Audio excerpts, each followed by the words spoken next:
Hi, Riane. Hi, can you hear me? I can hear you perfectly. Can you hear me okay? Yes, and I see Atlas behind you. So we have a special visitor. I'm very excited. It looks like Shabru, which I believe, I don't know your name, but I think your name is Sharon, is already here in chat. And this person was someone who was at the summit and is now joining us here to continue the conversation. So, Sharon, we want to hear all of your thoughts about the summit and any questions that you might have.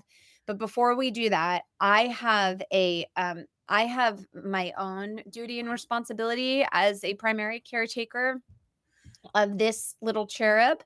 He's my youngest.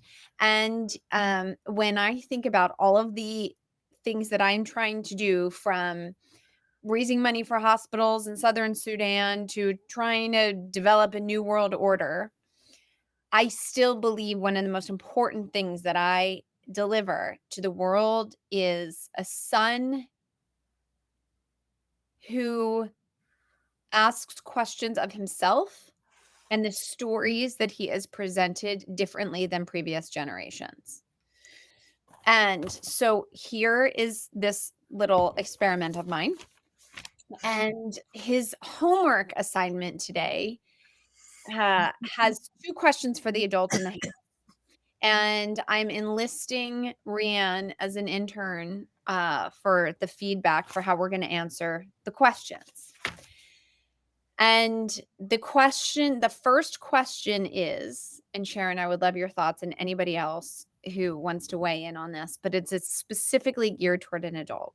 And the question is, what is simplicity? What is simplicity? What is simplicity? My goodness. Well, that's a profound question. It's probably an important one for a young boy. Do you want to tell us what simplicity is first? Well, what is simplicity? What do you understand simplicity to be? Nothing. Okay, well that's one version. Shocking. What's another series of words that you would use to describe simplicity? I have no idea. Really? All right, Riane. I guess we have to start at square one. I'm not doing a very good job. Well, simplicity is like being calm and being slow and being present, basic. Oh, David Goldberg just chimed in. Said simplicity is living a life in such a way that the intricacies of life don't weigh you down. Something we can understand, Sharon said. Simplicity is something that we can understand. Like, it doesn't have a lot of ingredients. If we were to give a young boy directions on how to see simplicity in their life, what would it be? You didn't mention basic. Basic. What do you think, Raven? Well, I think it has to do with the simple things in life, which are relationships, love, food, rest, the simple things that we all need. What Well, are what are some of the things that are simple to you that fill your time and space and heart? Well, um, as you know, I have been working hard on spreading a new way of looking at the world, the domination, partnership, social scale, rather than these categories that we inherited: right, left, religious, secular, Eastern, Western, Northern, Southern, which we inherited from more authoritarian, violent times, and which fragment our consciousness, keeping our mind off the basics. And the basics being just human connection. The basic thing that humans want is caring connection. Let me show you what simplicity is. This. That's it, right? Just looking at each other in the eyes. Yes. All right. So eye contact. Prolonged, long eye contact for 8 seconds. That's simplicity. Mm-hmm. Okay. Now, what is gratitude? And I'm really hoping, my fingers are tightly crossed, that you can deliver an example of what is gratitude. Um,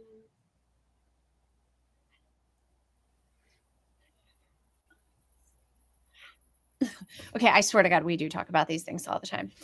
Well, what are you grateful for? uh,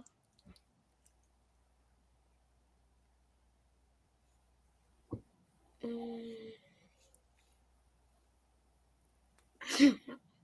Laughter?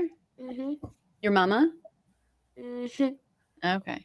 All right. Well, we have some more work we have to do.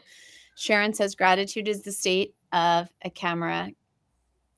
Being in front of a camera can make words hard to find. Yes. Well, for this one.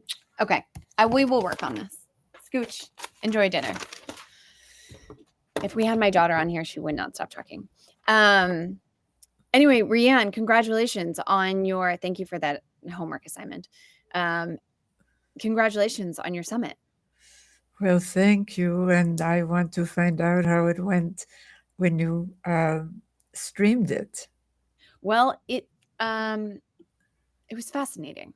It was fascinating. So for those of you who might not have the context, Riane and a colleague of hers, Gina, produced a phenomenal summit last week called Peace Begins at Home.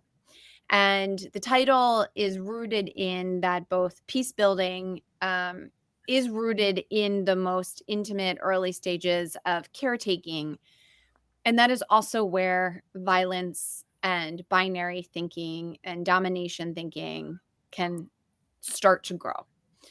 And the two of them curated a list of phenomenal speakers, voices that we need so desperately in this time. And we have clipped a couple of them, which I will share some of our favorites with you all here. But Riane, one of the interesting takeaways I would say is that we were streaming the conference live, and we streamed it we streamed it specifically on a platform that was for folks that had signed up and registered for the conference. And then we streamed it here on Twitch, where folks didn't volunteer to show up to the conference, but they just showed up because it was live on my channel. And what I found most surprising is that folks that were streaming and participating in the chat on the conference website were offering profound insights, and they were agreeing, and they were enthusiastic, and they were, so to speak, the choir of folks that we are used to speaking to. And then the folks over in Twitch were just coming to some of these ideas for the first time, and were posing questions like, what's the difference between equity and equality? Which Oh, you wouldn't hear those questions in those spaces of the people who are already familiar with your work or already familiar with the work of the other guests. And so the questions that were posed in Twitch and in our Twitch space were very different. And both are needed. Both the choir needs to see and be seen, and also taking your voice and your content into unsuspecting places is, I believe, a critical strategy in itself. well, thank you. So I'm going to share some bits.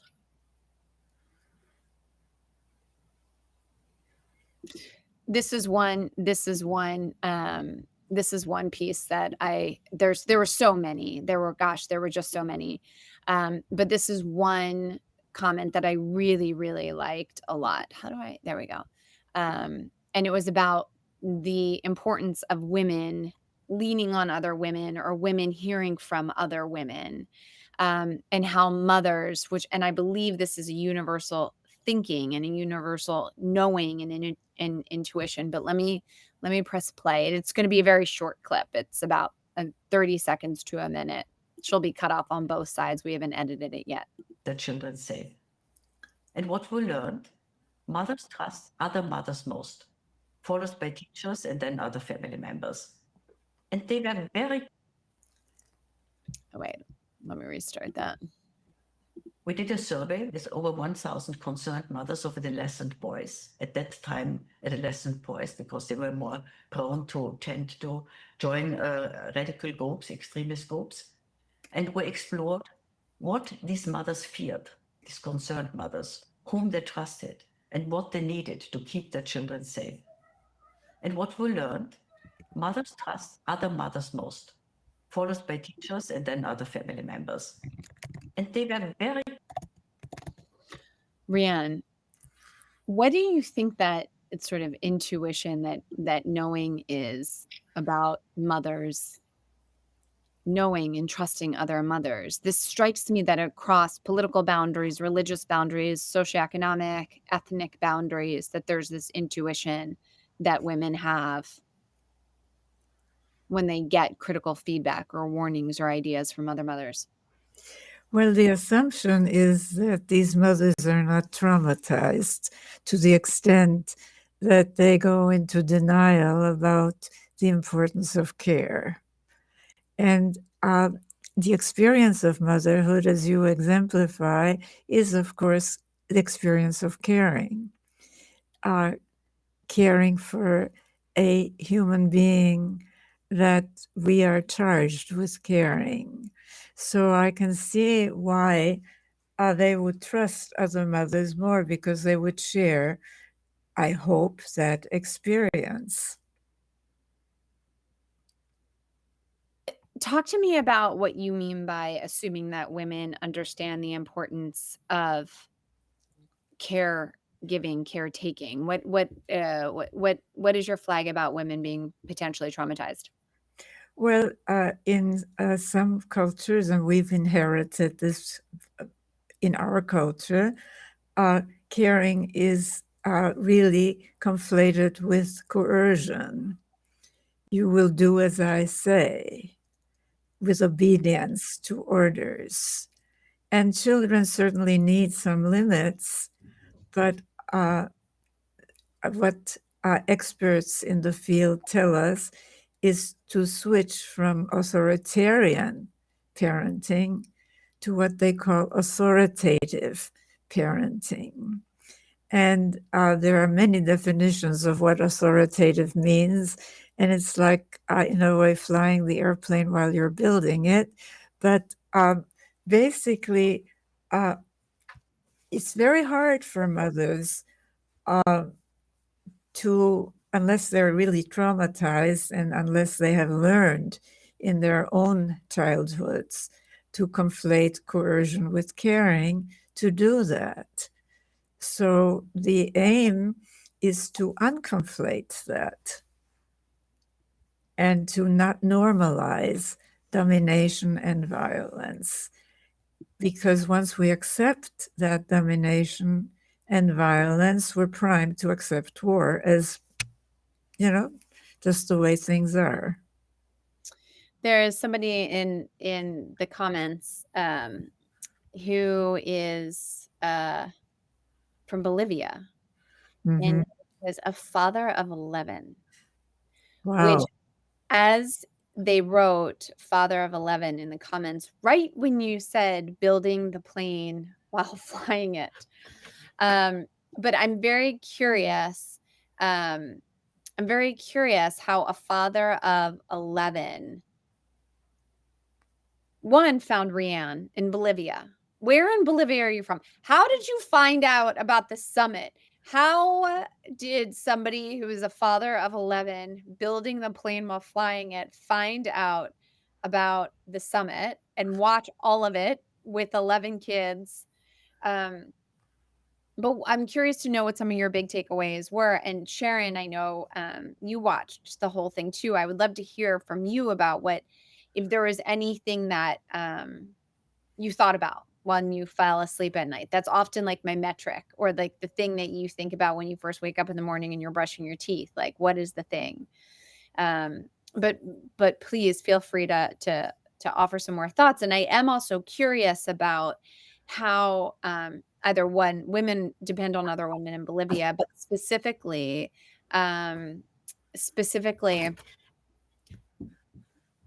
if there are any cultural differences in how we raise boys, I'm going to offer this clip, which I love. I really loved Jackson, by the way, and he is eager to come on and do a conversation with us too. Good. Yes, he said whenever. So maybe we'll have him in the next couple weeks. Negative attention to themselves. In other words, if a boy or a young man speaks up in support of gender equity, his quote-unquote manhood can often be Wait. It's a form of vulnerability. Sorry. Fast, but not that fast. No, that's how fast I listen to the replay. And my dad, that's how fast my podcasts are in the car. And my dad will call me and be like, how do I slow it down? You're crazy. Oh, Chris, you were the first one to register for the summit. Thank you so much. That means a lot. Okay, here's a thought from Jackson. Negative attention to themselves. In other words, if a boy or a young man speaks up in support of gender equity, his quote-unquote manhood can often be attacked or ridiculed, or it's a form of vulnerability for a man to expose himself in that way. And I think it's sad, but it's true, and it's really powerful. And I think a lot of adult men are walking around with a little boy inside of them who are worried that they're going to be, ridiculed or mocked, or somehow their manhood is going to be undermined if they stand with women. Yeah. And if they stand for equity, which is, I love that question about what's the difference between equity and equality. And I'm afraid we've mistaken equality for sameness. And that is not what it's about. It's about equity. One of the things that I love about this platform, Twitch, is I am able to real time. So it was great. So we were on here, and while you were talking, I was able to pull up these images and help the audience members understand the difference. So and I like this example, although as Jay pointed out, and Jay, maybe you could actually, I think I see it here.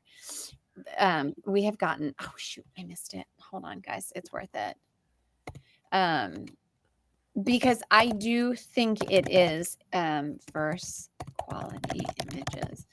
I do think it is really critical that we dive into some of these nuances in ways that help frame the conversation for everybody. Hold on one second. Here we go. Okay, so this was the image that I pulled up, which I think was great. And obviously images speak 1,000 words. So you have equality is when everyone gets the same, which is what Riane was saying is not helpful.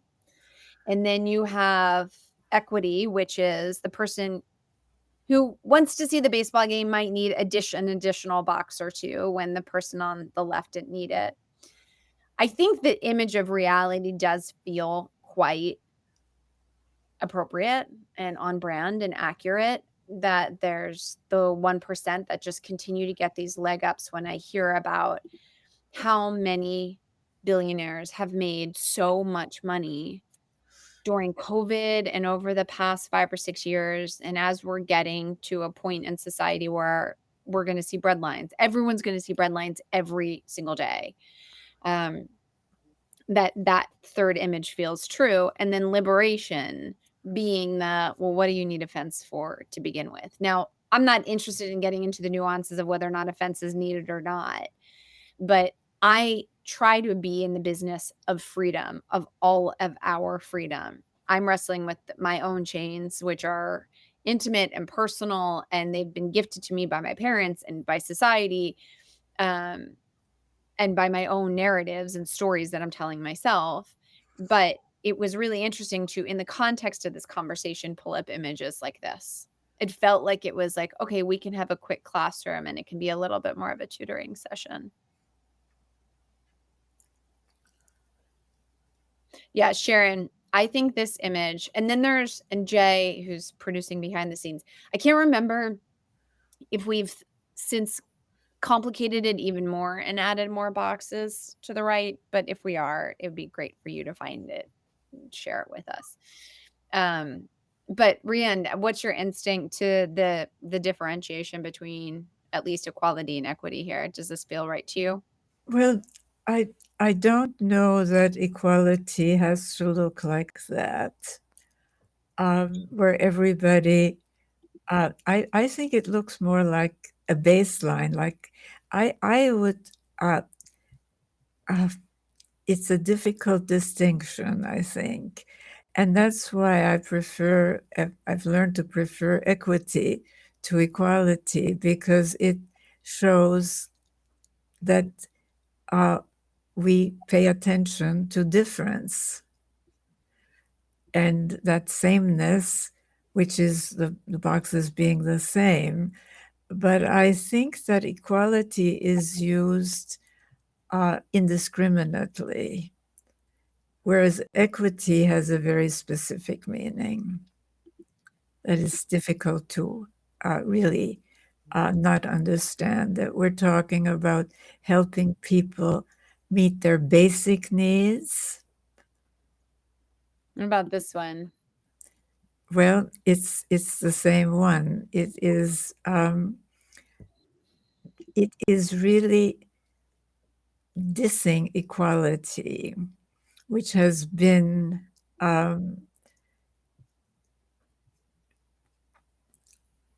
well, equality can look like that, you give everyone the same, but the same box, right, to stand on. But it's a semantic issue, frankly. The issue is, do we care for everyone in the society or don't we? And equity does imply some degree of care to me. I'm trying to find more sophisticated images. I don't know, Jay, if you can find any. So anyway, so that was but I do really like your note about society taking care of everybody. I live in the suburbs of Philadelphia, and we have a new YMCA that was built 2 miles from the house.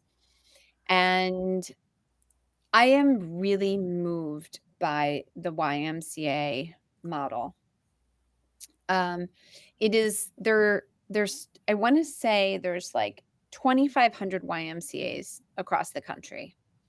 And they initially started because they were the primary food distribution to American active military post World War II.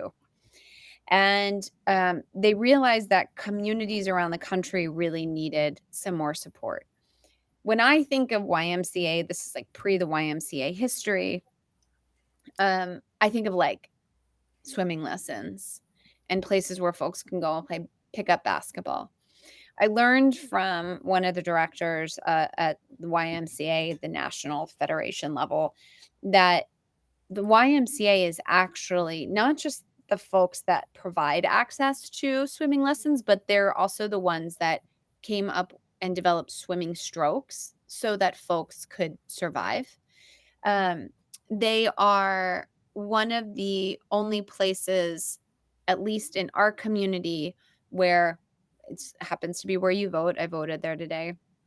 But if you go from like 9 a.m. to like 1 p.m. during the school week, they have a bunch of, there's a large contingent of neurodiverse adults working. So there's folks who are cleaning or organizing.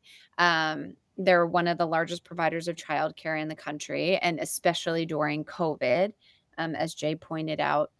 But what is so fascinating to me about the YMCA is that from a life logistic perspective, it meets everybody at different levels wherever they are. So they have like the Silver Sneaker Club. That's what it's called, the Silver Sneaker Club, which is for my dad, 75-year-old. They have walking clubs inside on the indoor track, and depending on weather, outside, steeply discounted for the silver sneakers. But then for like young families like myself, they have a family locker room next to the women's and the men's locker room, and that family locker room has like very large stalls because they know that it's often parents who are in these large stalls with kids with lots of benches and clothes flying all over the place and large lockers. There is everything in the building is ADA accessible. And one of the it just from an actual business and systems structure, it is entirely inclusive, meeting everybody where they are, meeting the needs of everybody, and it feels like it's an equity-oriented place. As you said, it wants everybody there. Everyone has a place there. And it wasn't always that way, because in the South, for example, of the United States, there was segregation, as you know. And a lot of the YMCAs were, as was the custom in the South at that time, segregated. So the YMCA has really moved towards partnership, from domination, from saving the goodies, if you will, only for the in-group and not the out-group. And I wonder, what is the relationship between the YMCA and the YWCA? I don't know, but I'm going to have the director of the YMCA federally come back on, because she was just like, and then the YMCA does this and this and this. And it was like, I feel like I only know 3% of the programs that they offer the community. I don't know the difference between the YMCA and the YWCA, but just from a perspective of like, it just meets everybody's needs and is no burden on anybody. Everyone is included and everyone can feel like they belong somewhere, and it's like a center square. I just think more YMCAs need to be thriving as much as the one that I'm blessed to have near my home. I do want to go back to Chris from Bolivia, and Sharon, I feel free to add some of your thoughts or questions or outtakes from the summit. Chris says, I'm French, living in Bolivia with his family for 16 years now, and they've all grown up. I'm so curious if he raised all 10 of them in Bolivia. And he wrote books about their journey and insights, from home births across 4 continents. Ooh! To education principles, discovery to coeducation with local society. We need whole villages to raise children. I really feel that. It's been this whole nuclear family experiment as a mom is really, really challenging. Well, but I think he also wrote about it takes a village. And that's what I'm curious about. How did he find the village? I'd love to know that, because it does take a village. And of course, this is alloparenting, which is very old. A lot of the indigenous, more partnership-oriented societies have that, where everybody feels connected to everyone's children. Yeah, it seems like, and Riane, you might know this better than I, but that the kibbutzes in Israel, that there's like a central place. I often daydream, I would love to be the primary caretaker for like all the kids under 8. Like they can all come and sleep under my roof, and I really love connecting, and I feel like I do a good job of connecting with young kids. No one wants me cooking dinner for the community. I'm a good organizer and I'm excellent with kids. But this is like, we're the village mentality. I'm so desperate for it. I think people are so desperate for it today. And I just don't know how you rebuild that, how you create that. Well, this is what our village is named Samaipata at the heart of Bolivia. Well, I'd like to know more about Samaipata. I'm gonna find it. Just have to spell it correctly. Samaipata. Samaipata. Bolivia. Town in Bolivia. Oh my gosh, it's beautiful. Hold on. Add screen share. Samaipata. Oh, now we've got a toucan. Can you all see that okay? Nope, we Nope. are not seeing it. Okay, hold on one second. Screen share. Samaipata. Share. Samaipata. Here we go. So what? It shows a bird. I see the bird. I see a beautiful countryside. Beautiful. Where is this? Samaipata. And where is it in a Oh my God, relation? it's in the smack middle of Bolivia. Look at that. All right. Where Wow. is it in relation to Bogota? Let's see. I'm embarrassed to say I don't know where Bogota is on the map. Where is Bogota? In Bogota is not in Fun. Bolivia. It is in Yeah. Colombia. It's very far. Here's Colombia. Here's Bolivia. Here's La Paz. Wow, it looks really far. Okay, what else do we want to know about Samaipata? Oh, wow. Bolivian village you must experience. Yeah. My first book. Is this Chris? Yes, I guess this is his book. No, this is Priyan and Gupta. Okay. Wait, is that one? Journeys Beyond Within. Well, it looks beautiful. Well, I'd like to know about it. Now, this book is by somebody called Gupta. Yeah, this isn't Chris. Or maybe it is Chris. We don't Maybe know. it is. We don't know. Swim and how many people are in this village and how did they learn about it? Yeah, how did he end up in Bolivia? Let's see. Have you spent any time in Bolivia? It's what? Have you spent any time in Bolivia? No, I haven't. It's the World Heritage Site. Look at that. Oh my God. Chris is probably like, folks, let me just drive this for you. Oh, I wonder if that's Chris.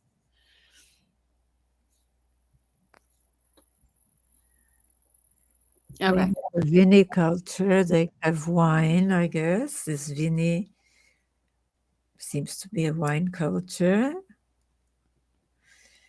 But you'll have to send that to me and I'll find out more about Chris's village. Yeah, Chris, send us the stuff. Invite us. My book, Parenting the New World, Giving Birth to Humanity. Okay, Chris. Hold on. Parenting the New World, Giving Birth to, what was it?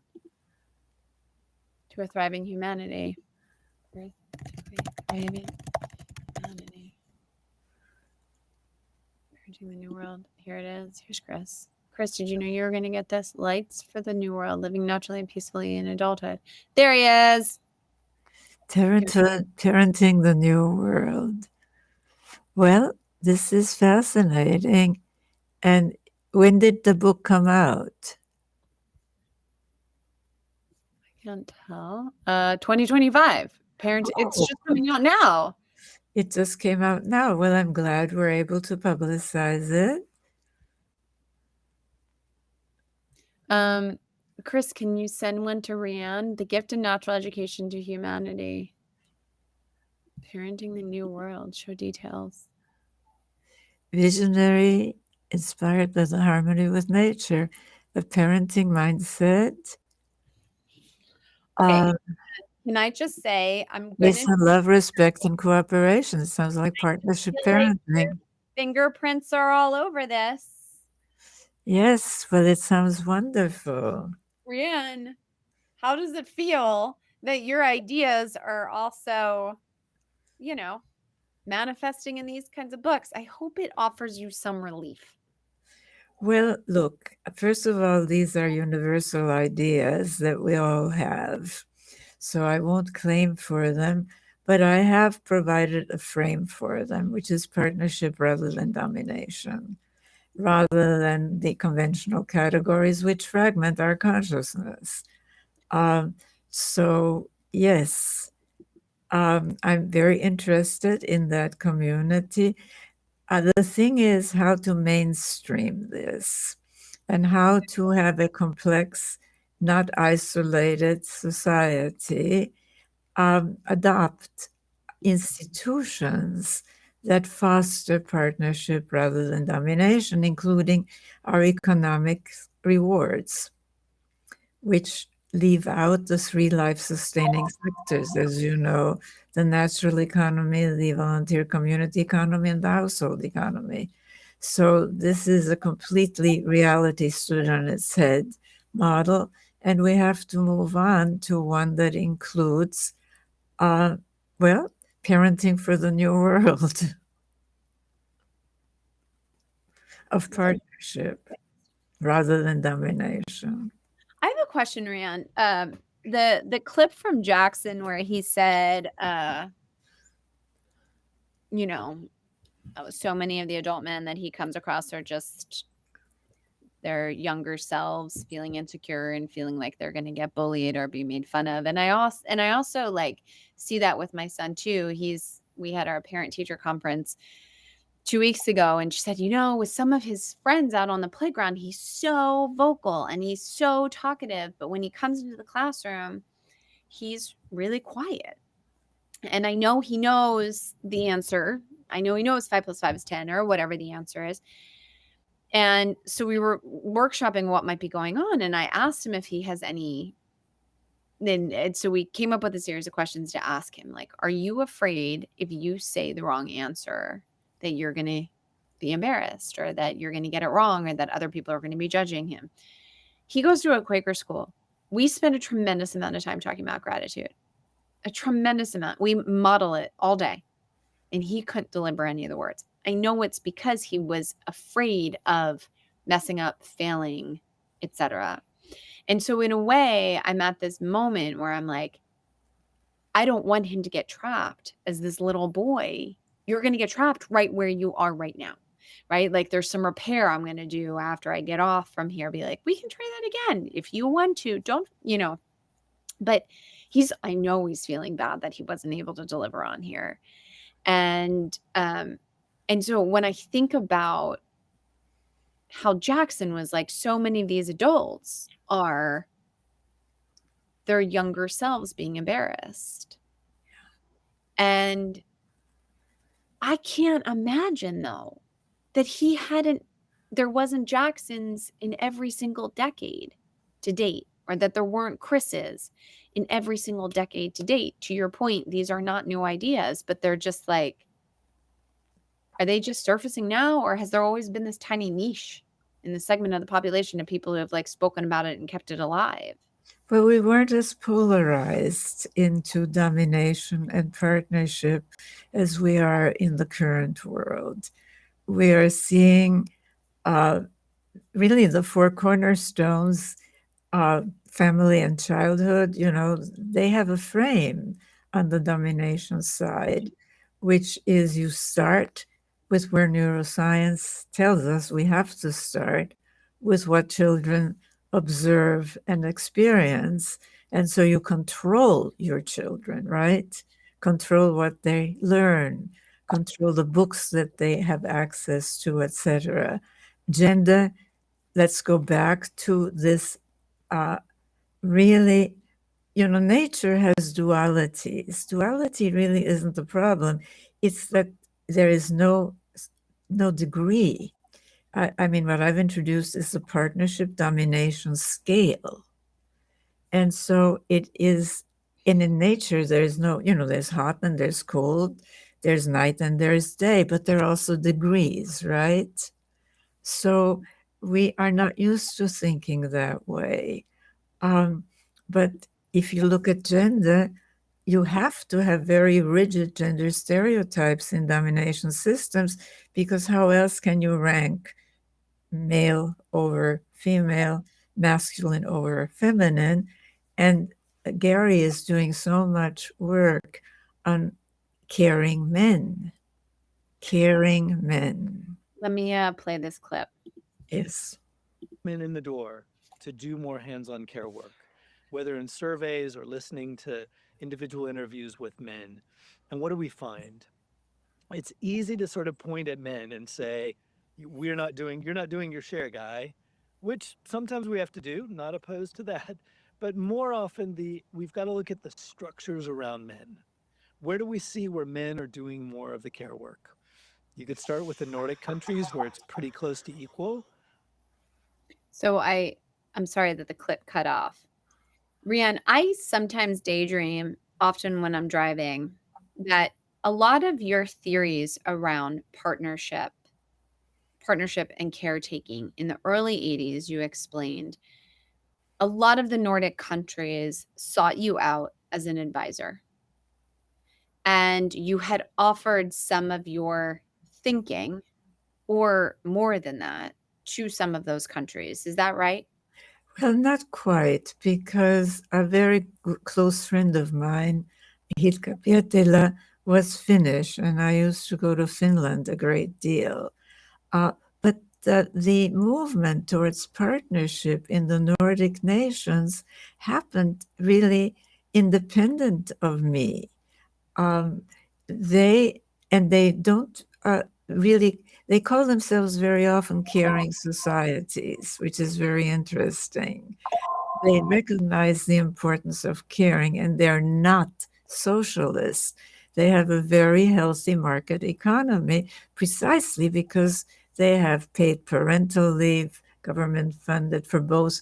And what Gary, I think, was going to say, the Nordic nations really rewarded caring by men, so much so that the parental leave has to be taken in households where there is both a mother and a father by both. And if one of them, like the father, because he earns more in the current reward system for work, doesn't take it, they both lose it. So men started to do more caring work. I mean, it really depends on the incentives and the disincentives that a society offers. And that's what we've got to build. The institutions that, frankly, penalize non-caring and reward caring.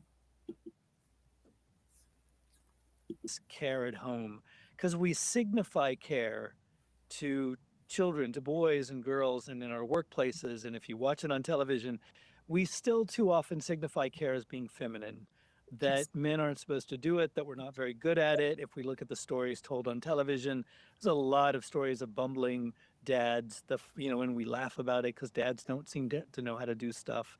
If we look at the workplace, women are far more likely to access or have access to paid leave. If we look at Well, the thing that he's trying to say is that caring is a human capacity. It is not only a female capacity. And this is the thing. And apparently in Chris's village, a lot of the caring is done by men, or am I wrong? I don't know. I would love to hear from Chris, but it sounds like it is considered a human characteristic. I'm going to keep going with some more clips for you to respond to. Talk about how we can intentionally change our brain, and through training our mind, and that can cultivate positive qualities to counteract some of these negative effects. So a variety of research indicates that early life events, particularly early childhood adverse experiences, traumas, can have Sorry. Yeah, He also, by the way, challenges Davidson, who's a neuroscientist who worked with the Dalai Lama. He challenges the conventional view that we're mostly selfish and bad and greedy. And he shows that this is learned, and it's reinforced, of course, by the economic reward or lack of reward. And since caring is in domination systems coded feminine, it's not rewarded. It's reproductive rather than productive work. Whether it's caring for nature or caring for other human beings, and caring for children is included in that, of course. I really appreciate you bringing that up. There's somebody who was both at the summit, on the Land of Anne summit. So they were engaging in some of the questions that we were talking about earlier in this conversation. And we call him Master Liberty on here. We were just talking about like what it means to feel safe. And Jay had pointed out that psychological safety can sometimes take time. And how you're actually safe in an environment or safe in a relationship, and then ultimately safe from your thoughts or the parts of you that might be particularly challenging to yourself. And Master Liberty suggests that psychological resilience sounds better than safety, since nobody is ever truly safe. And just to continue with the conversation, because I think this is coming back to this idea of like, are we ever really truly safe, or is everybody sincerely selfish? And Jay thought, sure, we can reduce harm, but no one is ever free from all risk. But psychological safety is an important concept of team building and parenting. But it suggest that this this gentleman, whose name escapes me at the moment, he was saying that some of these theories in general are not even accurate, that our thoughts around selfishness, and your late husband, David, also challenged Darwin's theory of survival of the fittest, and that it really is about community building and caretaking. Well, what he challenged was the interpretation of Darwin as equating survival of the fittest with survival of the meanest and the greediest. That's not. And anyway, Darwin has been completely misinterpreted. And if you want to find out more about it, on the web, you can find David Loy, Loye, and the book is called Rediscovering Darwin. That's one book that I highly recommend. Darwin was a product of his time, but he remarkably also recognized cooperation as a principle in evolution, even in origin of the species. He's been used, as David used to say, as an 800-pound gorilla for the domination system. So this challenges, at least when I think about David's work, it challenges all of our theories around sort of selfishness, narcissism, and what really might potentially be safe. Let me see if this clip has anything to do with it. Thank you, Jay, for dropping that clip. In the early part of my career, I focused quite heavily on the negative or adversity side of this equation. I studied the brain mechanisms that confer vulnerability to stress and anxiety and depression. And all of that changed for me in 1992 when I first met His Holiness the Dalai Lama. And the Dalai Lama challenged me on that day in 1992 and very innocently asked, why can't we use the same tools of modern science that we use to study anxiety and depression and stress and fear, and use those tools to study kindness and to study compassion? And that was a wake-up call for me that led to a dramatic pivot toward these positive qualities of the human mind. Now it turns out that the adversity. Yeah, and that's the part that where he starts talking, that it turns out that the adversity-centered view of humanity is totally been debunked, and yet we we, because this, I mean, the news of it comes to us, but it comes in bits and pieces rather than within a frame. I mean, what kind of brain do you need, really? Do you need a traumatized brain? Yes. To keep domination going? You sure as heck do. You need denial, denial of climate change, denial of COVID, denial of election results. You need that. You need to follow the leader.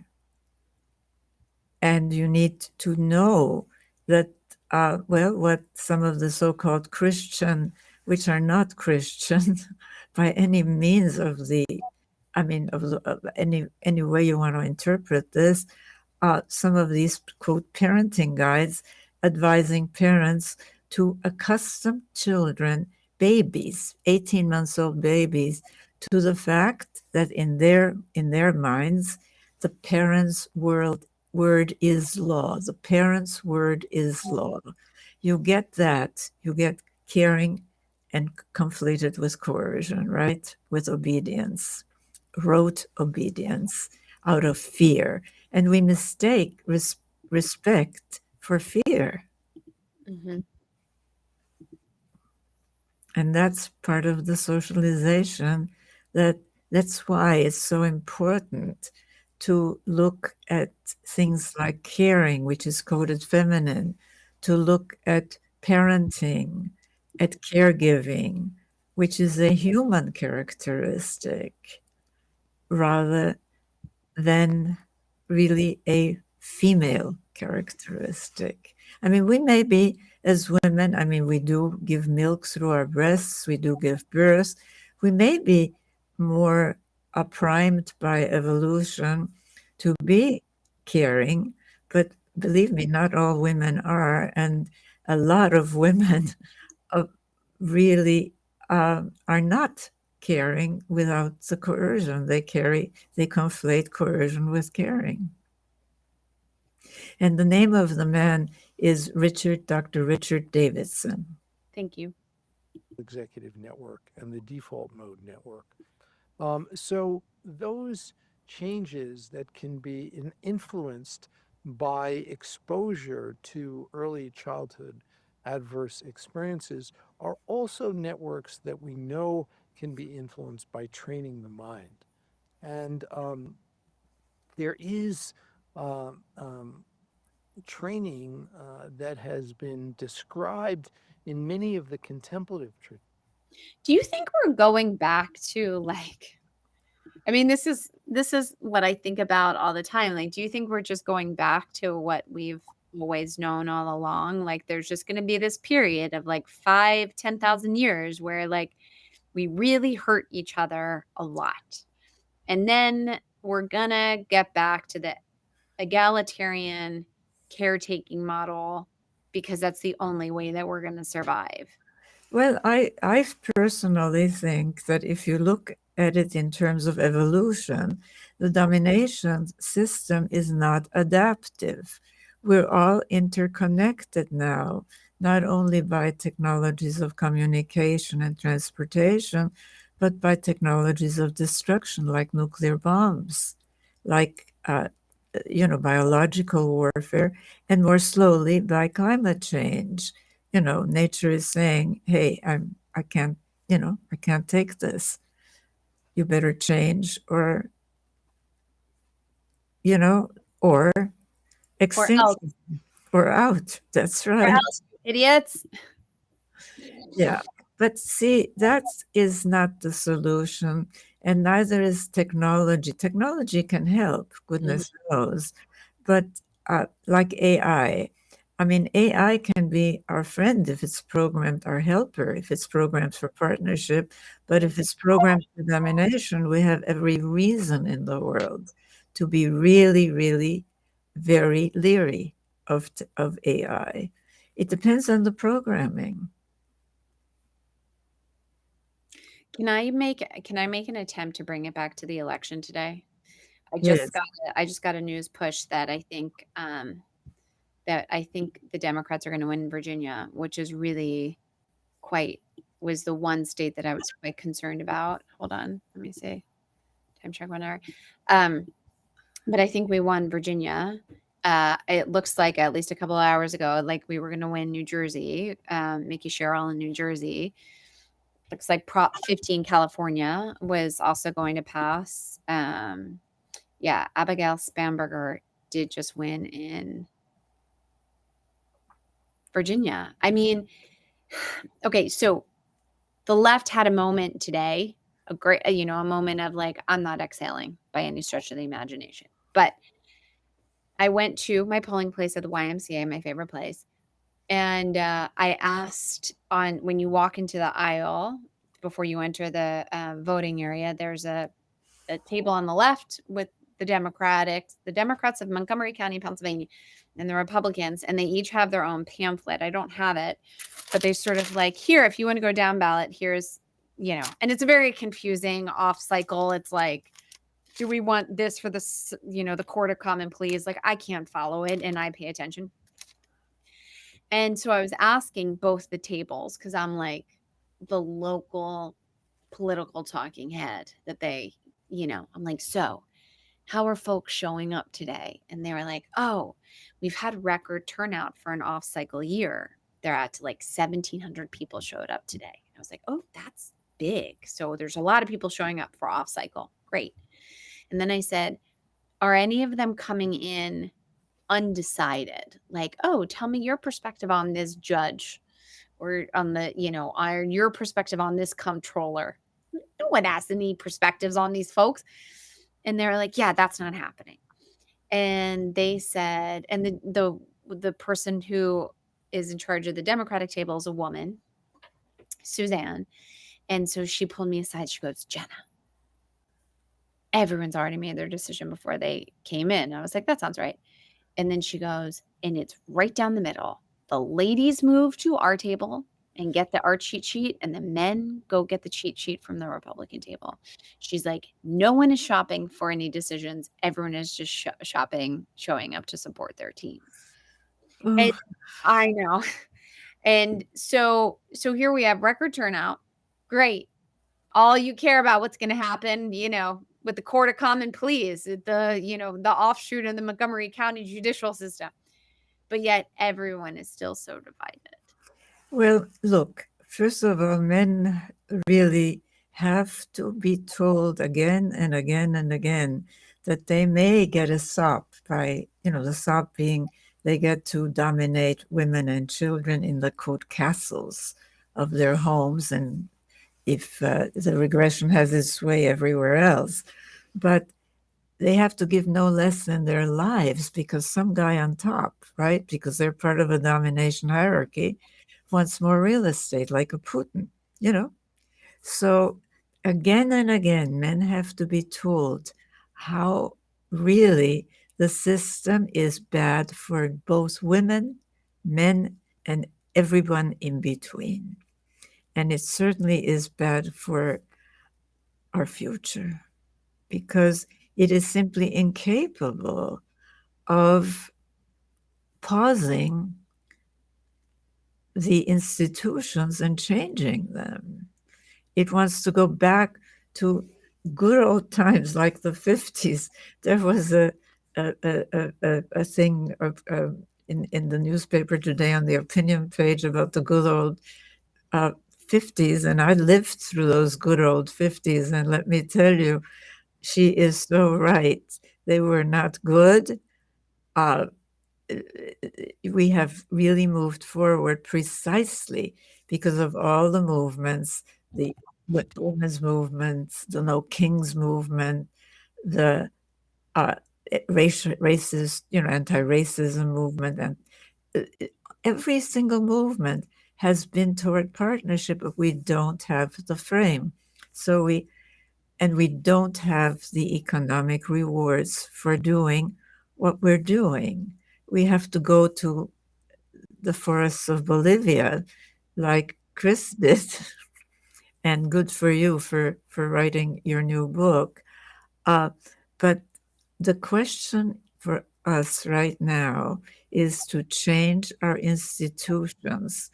And this is why I would next year really like to have a summit on new economics. We're gonna do it. We are gonna have 3 different. We're gonna have 3 different summits. At least I have 3 different summits coming down the pipeline. The first one is I want to do something on the 250th anniversary of the Declaration of Independence, and I want to do a bit of a truth and reconciliation type summit. Another one is on just women, and then another one on economics. Someone suggested Master Liberty. He prefers the late 1800s constitutionally just before the deviation of the court. Now, this is Master Liberty's favorite show. And who is Master Liberty? He's a good friend who shows up on Twitch and in these conversations often.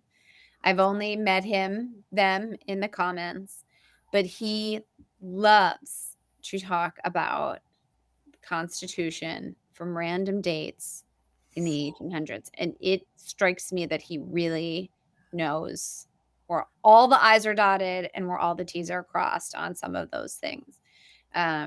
But Master Liberty, if in our final moments you want to offer specifically what it is that you loved about the Constitution in the 1800s that is speaking directly to Riane and I being eager to have a more egalitarian, or maybe you totally disagree with, it's always Adam and Eve structured. Chris, your point about Riane is that the current system is totally incapable of acknowledging the caring economy of families. I'm just still so curious about how some of the Nordic countries were like, oh, this economically makes sense. Because weren't those men there also interested in the domination culture too? Well, men are still socialized in those countries to the old, what is today often called toxic masculinity, but it's really domination masculinity. And we have to understand that these stereotypes are really essential for ranking, masculine over feminine, male over female, and for insisting there's nothing in between. So as we can see in the regressions, I mean, it's not only in this country, but gender is a big topic in religious Eastern countries like the Taliban, right? Or fundamentalist Iran. I mean, we have to learn to include gender, and we have to learn to include family and childhood into our analysis of society. And this is the contribution that my work has made, and also looking at the whole of our history, including our prehistory, because there are clues, like, for example, just recently, and this appeared in the Wall Street Journal of all things, about a matrilineal, matrifocal society in prehistoric China that was just excavated, right? I mean, is this the one with the million-year-old skull? I have no. I don't think so. No, not that old. I think that we have been socialized to ignore the clues, like in the Paleolithic, vulvas, which were very clearly vulvas, these triangles like the Venus of La Salle, carved at the mouth of a cave. So she can't be a doll, because that was the latest thing that archaeologists invented, or some archaeologists who are trying to maintain the domination model. Oh my gosh, hold on one second. I just noticed, I just pulled up some images on this. I want to see if this is what you're talking about. The Venus of La Salle?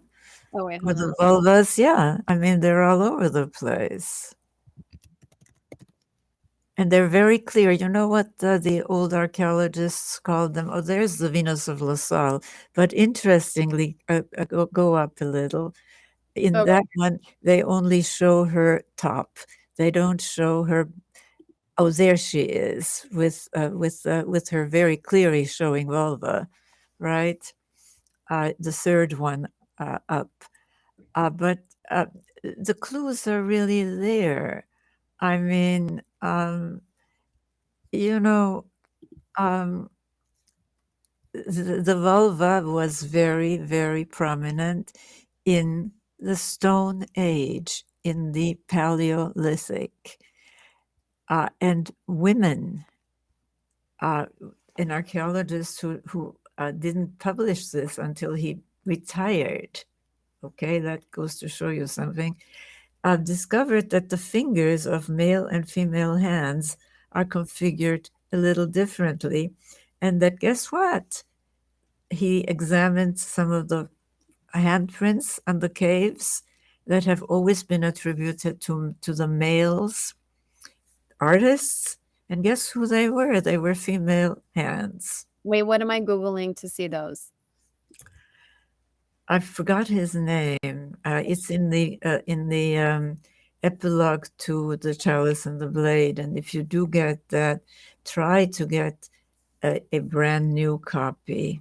I'm going to have that ready for our conversation next week. Yes.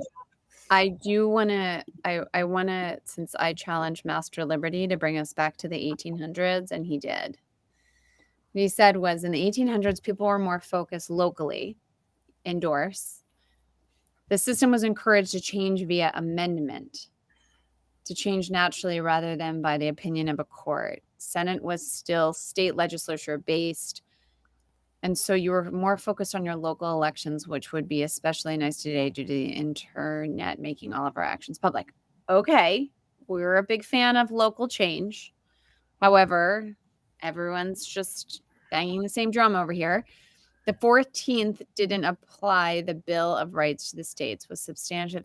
Master Liberty, I'm lost. Well, I think that trying to go back to find guidelines to the future is an old pastime that we do.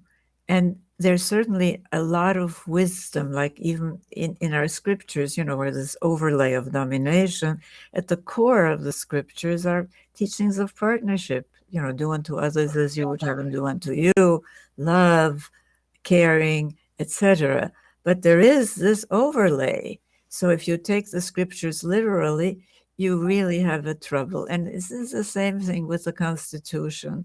There were people who really saw ahead. But remember, most of the people who wrote our Constitution were slave owners. And they completely excluded women, even though, you know, they had a chance to include women. What's her name? Adams. I forgot her first Rachel. name. What was her name? Rachel. Rachel Adams.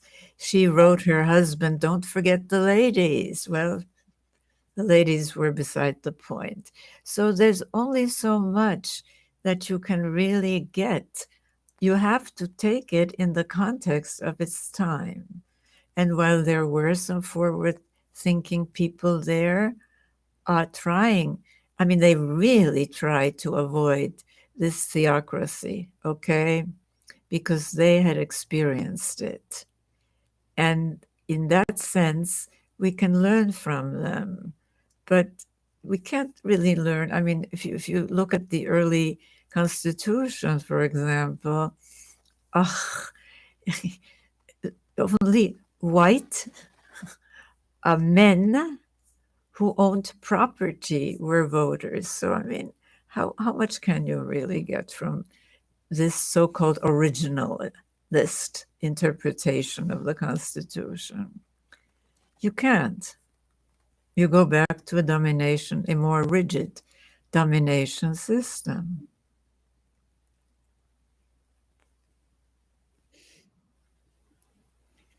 Riane, the kids have this phrase of dropping the mic.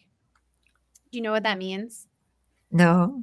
It's like when some celebrities, like they did such an amazing song and then they just like dropped the mic because it was so good. Oh, That's did I what just drop the mic? we just dropped the mic, Riane. Yes. Oh, there's Jay Nice with Go to the one above it where Master Lib. Well, if you have a system and you there know is a difference between inheriting the past and improving upon it. Well, we have to inherit. You can't just inherit the past without deconstructing it, my friend. And this is where the partnership domination scale comes in very handily.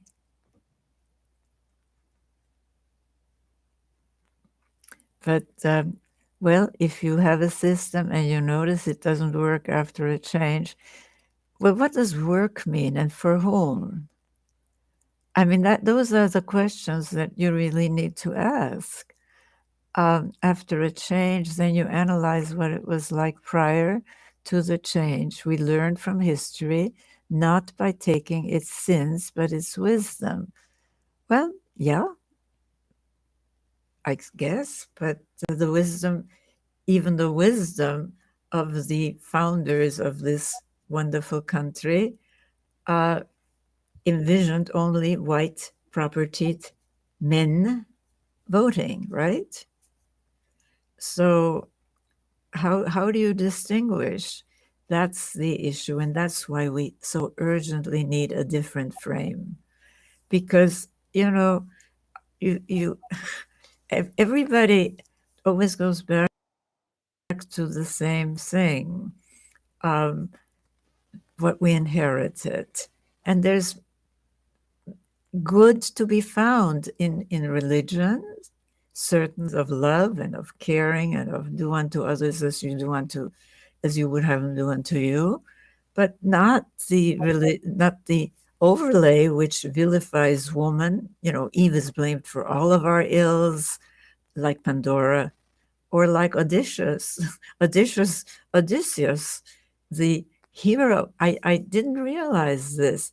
I mean, I always knew that the Odyssey had clues to the earlier time when women had power, because if you think of all the monsters in it, they're all female, or they're sex objects like Calypso and Circe, right? Even though they're powerful still, but anyway, but they're the enemy to the hero, and the hero is a killer. Hero is killer, and I never realized that Homer actually was the great secular propagandist for the domination system. where do you think he got it from? Well, his time. He lived in a time of transition where some people still hung on to the old ways in the quote, what, a heretic, it's who the people from the old, from the provincials really hung on to some of the old. And I'm not saying it was perfect, by the way, because I think the search for perfection is the enemy of the good. We have that saying. But I mean, we have to find our way now. And we can certainly use some of the wisdom from the past, but the question is, how do we determine what is wisdom and what is propaganda for the domination system, right? Is it easy for you to tell the difference? No, but I've learned, like I suddenly woke up and I realized that Homer was a really tremendous propagandist, a secular propagandist, with these epics that continue with the hero is killer, right, on our television and movie screens. They continued in person, with the gladiators fighting each other for entertainment, for the adrenaline rush. That's our past too, but I change as time goes on, and that's I think a good thing. I see things that I didn't like seeing how to look at Homer as a creature of his time and a propagandist for the hero as killer. But even in the Odyssey, Odysseus gets his power from a woman, from Penelope. I mean, that clue alone is amazing, isn't it? But she's already been so demoted that even her son, Telemachus, can tell her to basically shut up, you know?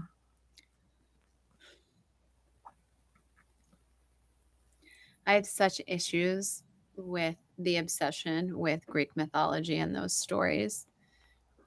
Well, we've got to re-miss them, and first of all, we've got to deconstruct them, and then we've got to reconstruct them. So we're working on with Melanie and with Melanie Lynch, and a woman who actually got Disney to change the heroine a little. She's still very thin and fragile, but she at least has some agency, right? She has some power now. We're working on how do we. Well, the deconstruction is the easier part. It's the part I just told you about in a nutshell. The reconstruction, I mean, how do we reconstruct the Odyssey as a partnership journey? Is she doing that? Well, that's what we're trying to, is to reconstruct it as a partnership journey. But why reconstruct it if it is? Because it has such a hold on us, my dear. Yeah, but isn't it like, it's not like you can deconstruct it in the same way you can deconstruct the First Testament, where it's like, no, the First Testament just talks about partnership and love. This is the copy. Whereas like the Iliad, don't you have to like, there's no salvaging it. Well, you may be right, but that's what we have to do. When I say to reconstruct it, I mean simply, and how would an epic look if it's a partnership journey? Okay. I love that. All right. That's really what I mean by reconstruction. So as I think about my next book, which is still going to be, you know, all the stuff that we continue to, this 30-something book proposal that you and I have been working on for years now. I love that idea, and we should pitch that idea to Netflix. We should pitch that to a major distribution platform. Is that, what if we rewrote the Iliad? Well, the Iliad is even harder, because Troy was, from the telling of the story, who knows whether it was true, was already a pretty dominator society that had adopted, to the hero as killer. I mean, the heroes of Troy were the people who could win in battle against the Greek invaders, right? But notice you still blame a woman, Helen, for the whole darn thing. I mean, that is really amazing.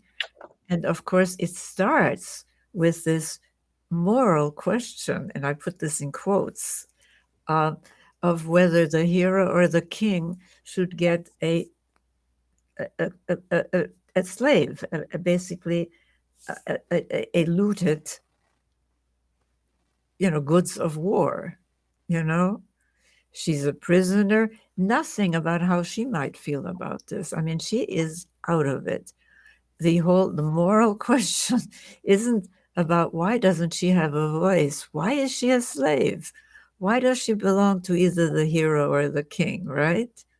I mean, those are moral questions, I think. I mean, why?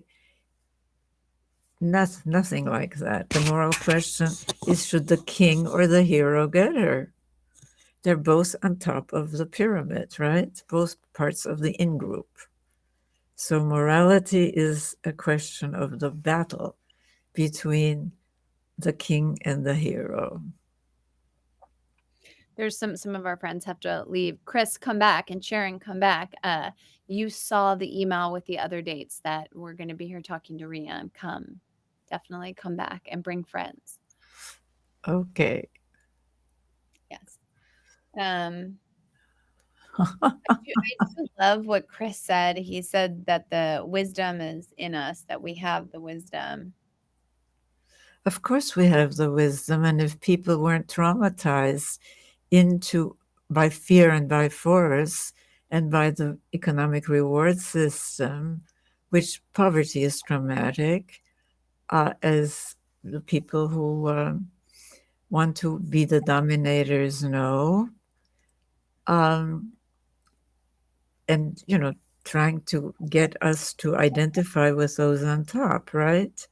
Just like women are told to identify with the hero as killer. I mean, you talk to mothers outside of the theater. I've heard them myself saying, well, if there's something about sex, the children can't see it, but if there's something about violence, it's really okay. Mm. And there's a difference between erotica and pornography. Pornography is all about domination, even killing, humiliating. I mean, but erotica would be okay in a partnership society because there's nothing wrong with either sex or our human body.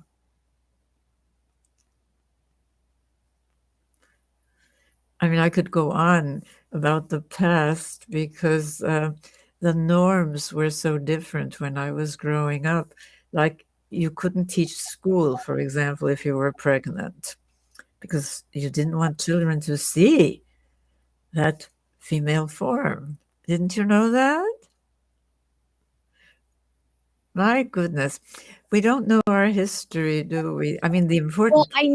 I knew when I was pregnant, I was wearing whatever I wanted. And sometimes my belly was popping out and sometimes it wasn't. And my mom would always say, "Oh my gosh, when I was pregnant, I had to wear like these long tent-like dresses that were like 10 yards of fabric just to cover this up. And here you're all in like tight belly dresses and bikinis with your belly popping out." She was like, "We were doing everything we could to cover it up." Yeah. And in that regard, have we made progress?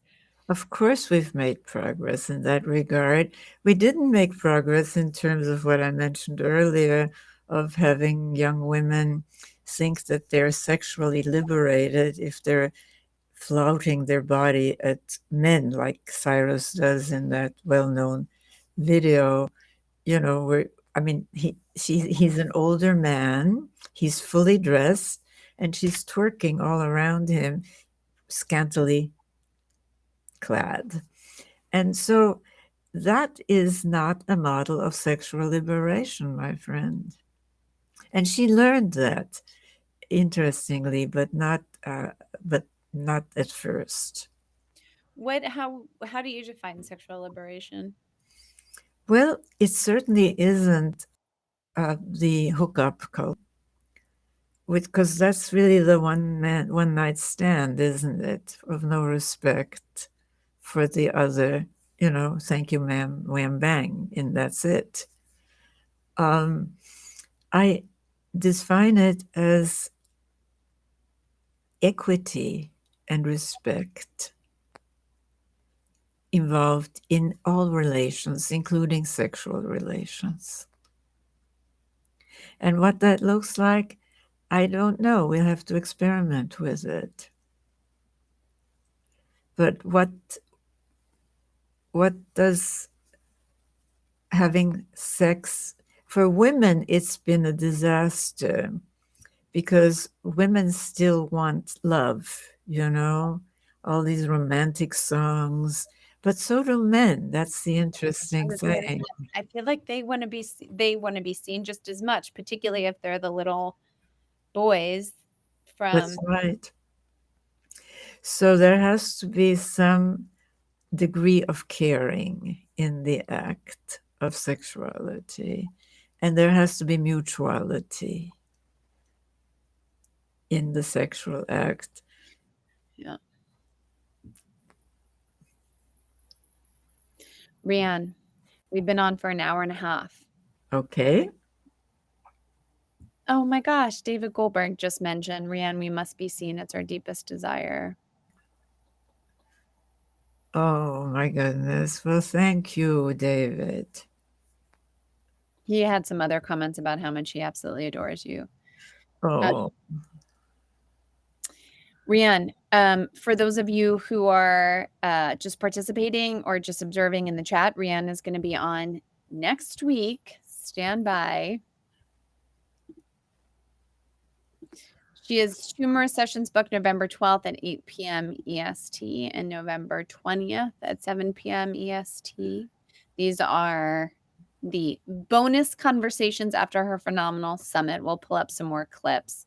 and I really, really encourage everyone who can to go to the summit link. You may not want to listen to everybody. It's, but I mean, at least listen to people like Sheiko from Sierra Leone. You know, a youth voice. He's wonderful. Listen to Davidson. Listen to, well, to me, I introduce it. Well, I give you a frame. Riane, your opening bit was phenomenal. Thank you, my dear. It's really, really good. Jay and I were just reflecting on how beautiful that was. And that should be its own clip that we should put. Just your opening section should be its own clip that we'll put up on YouTube whenever we have the blessing of you and Gina to do that. But it's really, really well done. Well, thank you. And I think it should be there because it gives us the frame for the four cornerstones. It gives us the frame that we need to focus on both, you know, tactics, which is really trying to put out the fires, and boy, but that keeps the system going. That's the only problem. So to change the system, you have to look not just at symptoms of the system, but at really cornerstones, because the system is held together by fear and force, in which is what domination is held together by. Yeah. And so we need to look at family and see how the fear and the force of physical punishment, emotional punishment, ripples out, not only experiencing it, but observing it. It normalizes you use violence as a tool for control. That's normal. That's moral, right? So it really starts there. And of course, you know, gender it affects everything, including our economic system, what we reward and what we don't reward, right? And we don't, neither Marx nor Smith, neither socialism nor capitalism, really want to reward the work of caring, because that's coded feminine. And story and language, again, huge, huge, huge. And what is this? Riane, will you be willing to talk about your experiences during Kristallnacht, of course, and how your early years escaping Nazi terror may have informed your... Yes, I'm certainly willing to talk about that. And we're gonna, and the person who's on, he is a PhD. The person who just asked you that question, he is one of the leading thinkers on Holocaust and genocidal education around the world. wow. And it's so important, the content he's putting out and how it is and isn't being woven into humanities classroom. So he's going to come on and he's going to reach out to me and tell me when he's available to come on. So I'm very excited for what is going to be a very joy-filled conversation then, but obviously filled with hope, because Riane's wisdom and outtakes will be part of that. But one of the other, and David, maybe you even want to invite some of your students to come and participate on that. But one of the other comments that Master Liberty mentioned, Master Liberty is the 1800s constitutional expert. But I really appreciate what he said here. I would much rather be appreciated than merely seen. You can see without paying mind, acknowledging, but still be nothing.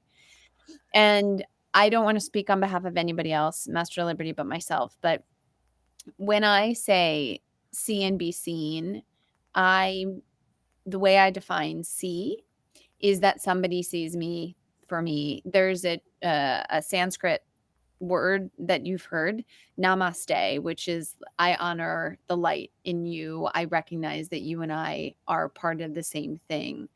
And that same thing can be the human struggle or the joyful sunset that we're both looking at or the grief that we're both bearing witness to.